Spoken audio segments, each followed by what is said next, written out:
Also, I should say this, that when we come to the Canaanites, God is bringing temporal judgment on the Canaanites, but it is not something that is a long-term consideration. In fact, the text that I mentioned should actually be Psalm, rather than Psalm, I mentioned it, where is it? It should be Psalm 83, I believe, or 87, 4 through 6, rather than the other text that I gave you. But God is actually concerned about the salvation of even Israel's enemies. Philistia, Babylon, Moab, and so forth. And even we see the Jebusite, one of the Canaanite peoples, mentioned in Zechariah chapter 7, verse 9, who is to be part of the redeemed people. God is concerned about redeeming all. In fact, we get to Matthew 15, 22, where Jesus is addressing a Canaanite woman. So we see, in a sense, coming full circle, that she receives the benefits of the Messiah, who has come to bring salvation to all the peoples of the earth, including those who had been the enemies, who had been living in a degraded way. But salvation is still available to them through Jesus the Messiah.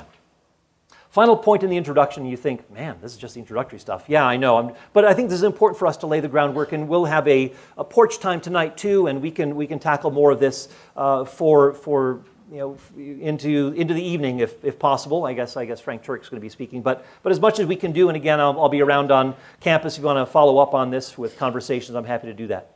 But the primary concern is destroying Canaanite religion rather than Canaanites themselves. God is not. The Canaanites are actually very, very much similar to the Israelites. So it's not as though there's some vast ethnic difference, and so there's some sort of ethnic concern. They dressed the same, they had the same pottery and everything. So it wasn't as though you could tell them apart if you had a Canaanite and an Israelite side by side. They would look the same, dress the same, talk the same even.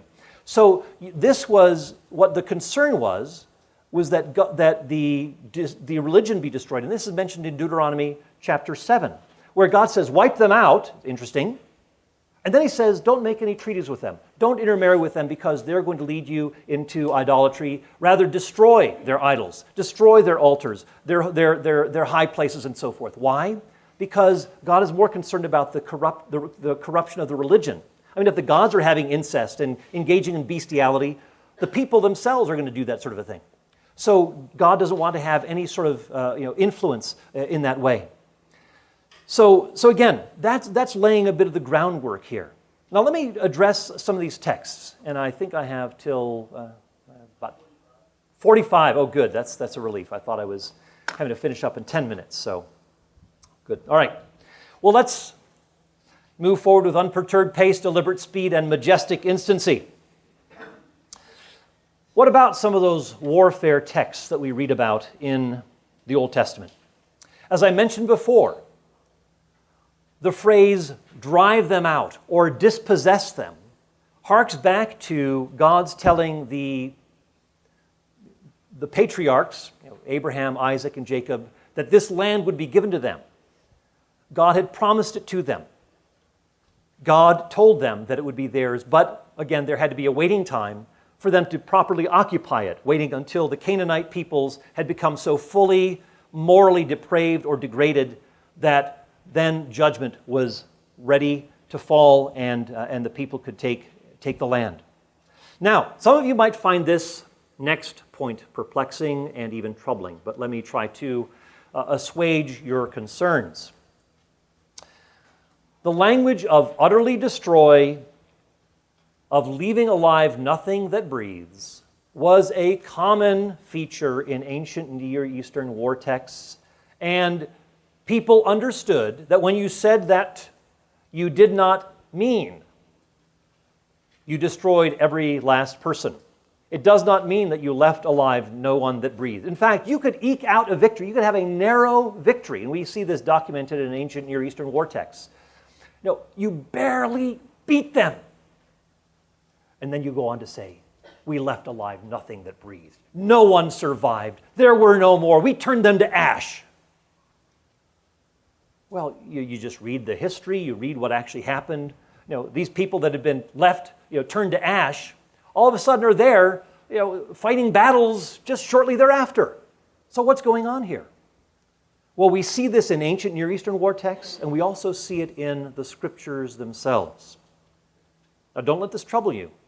This is part of the ancient Near Eastern genre, a type of literature that people understood utilized hyperbole or exaggeration. Sort of like in Mark chapter 1, verse 5, it says that all Jerusalem and all Judea came out to see John. Does that mean that Jerusalem was totally empty? No one was there? No, just, again, you could talk about a large number of people going, but it doesn't, we have to be careful about literalizing this. In the same way we see in texts like Deuteronomy and Joshua and Judges, that on the one hand, and I've given you a chart on this, so you can look at that handy-dandy chart and see that on the one hand, it looks like everybody's been destroyed, and then there they are, popping up again in the text. What's happening? Well, if you understand that this is exaggeration, hyperbole, there is no problem. Now, some people say, well, look, you can find this on YouTube. I was doing a debate with Norman Bachrach, who's the head of the London Humanist Society, and it's on Premier Radio, Justin Brierley's Unbelievable. I mean, he is often having debates between Christians and non-Christians or Christians who disagree on certain issues. And so I was going up against Norman Bachrach, and he was saying, well, the Bible is so clear on this. He said, what else is, how much clearer can it be? I said, well, what you need to do is you need to keep reading the text, because why is it that you're taking literally these texts that say utterly destroy, leave alive nothing that breathes, and then when you see a bunch of these people showing up again, why is it that you don't take that literally? You're assuming that they did intend to wipe them all out, that this is what was behind it all. And I say, no, that's not being fair to the text. Some people say, well, what about the resurrection of Jesus? Are we going to say that that's hyperbole too? Well, think about this.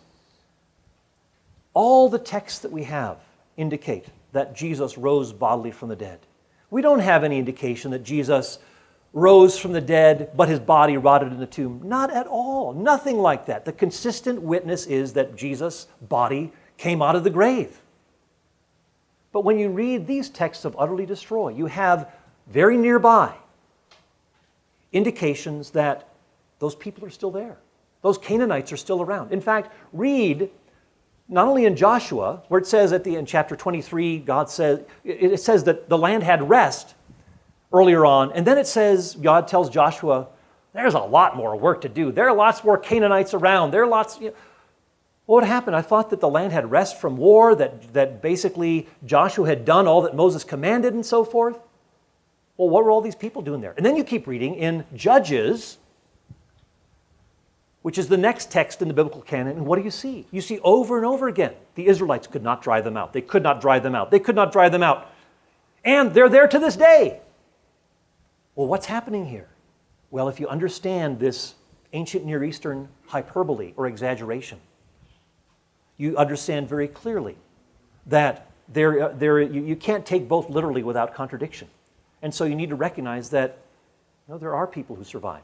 And we talk about, we can go on to talk about various scenarios here. Some people say, well, what about the Midianites? Well, actually, let me just go back here. I should add this. As you see Israel's battles, first they're going, interestingly enough, they're going to citadels or fortresses rather than places that are typically occupied by ordinary civilians. So that's one thing to keep in mind. And there's good evidence for this, and I go into it in the book, Is God a Moral Monster? And we touch on it in the book, Did God Really Command Genocide?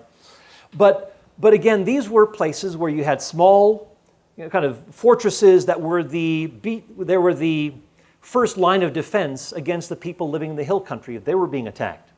And it gave them an opportunity to flee, to get out of the way. So you had the political, the military, and the religious elite who were in these citadels. And these were used for granaries that had, people would, for taxes, they would collect grain and so forth. So you'd have these vast storehouses of grain from the people that they would pay to the leaders and so forth.